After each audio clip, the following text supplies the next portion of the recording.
Hello mga vibes. Ang gagawin natin, ipaprank natin si Julie. Yung kasama ko dito, si Julia. Na nasira yung TV. Ganito. Ganyan. Kasi kagabi, pinukpok niya yan. Pinukpok niya yung TV kagabi.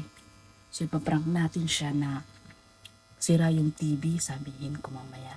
Pagdating niya, binidyohan ko na ito. Pinasa ko sa kanya. Na sinabi ko, sira yung TV. So antayin lang natin siya mga ka-vibes kasi nasa trabaho pa siya. Mamaya pang 4:30 ang ano niya, ang out niya. Wait lang guys, magpapalit lang ako ng damit. Kasi kararating ko lang din. Ipaprank natin siya. Kala niya masasira yung si TV namin.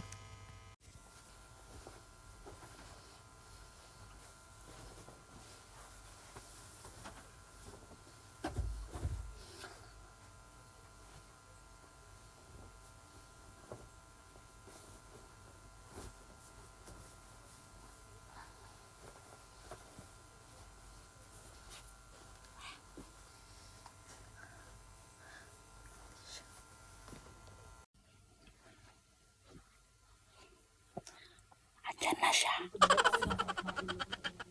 Andyan na siya.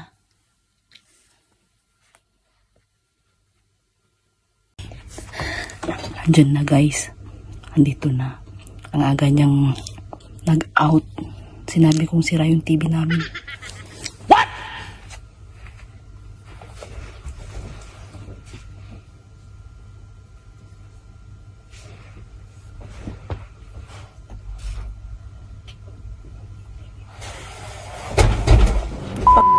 Anong ginawa mo dyan? Hanapin mo yung warranty niyan. Dadali natin doon sa Lulu. Ikaw nga dyan, di ba? Pinukpok ko lang naman yan sa gilid eh. Ay, bakit mo pinakpok? Hanapin mo yung warranty ka. Dadali natin sa Lulu. Malay ko sa'yo. Mukha kung ano pinagagagawa mo dyan. Bisa mo na. Hanapin mo na yung ano. Saan ba yung control? Iwan ko. Wala na yung control. Ito.